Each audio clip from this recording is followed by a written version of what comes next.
ಗುರು, workout ಮಾಡೋದ್ರಿಂದ just physically fit ಅಷ್ಟೇ ಅಲ್ಲ, ಮೆಂಟಲಿ ಎಷ್ಟು ಪೀಸ್ಫುಲ್ ಆಗಿರ್ತೀರ ಅಂತ ಹೇಳ್ತೀನಿ ಕೇಳಿ.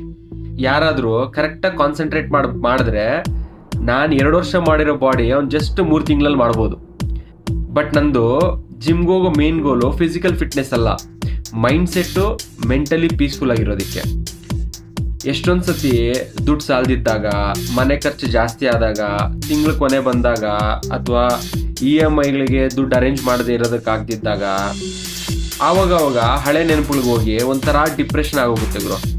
ಆ ಟೈಮಲ್ಲಿ ನಾನು ಜಿಮ್ಗೆ ಬಂದು ವರ್ಕೌಟ್ ಮಾಡಿದ್ರೆ ಒಂದು ಜೋಶ್ ಬರುತ್ತೆ, ಏನೋ ಗೊತ್ತಿಲ್ದಿರೋ ಒಂದು ಕಾನ್ಫಿಡೆಂಟ್ ಇರುತ್ತೆ, ಬಾಡಿ ಒಳ್ಳೆ ಪಂಪ್ ಆಗಿರೋದ್ರಿಂದ ಜೀವನದಲ್ಲಿ ಏನೋ ಸಾಧನೆ ಮಾಡ್ತೀನಿ ಅನ್ಸುತ್ತೆ ಗುರು.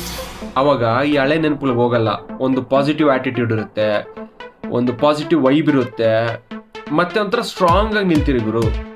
ಅದಕ್ಕೆ ಹೇಳೋದು, ಜಿಮ್ಗೆ ಹೋಗಿ ವರ್ಕೌಟ್ ಮಾಡಿ ಅಥವಾ ಏನಾದರೂ ಎಕ್ಸಸೈಸಸ್ ಮಾಡಿ, ಮಾರ್ನಿಂಗ್ ವಾಕಿಂಗು, ಜಾಗಿಂಗು ಏನೋ ಒಂದು ಮಾಡಿ ಗುರು.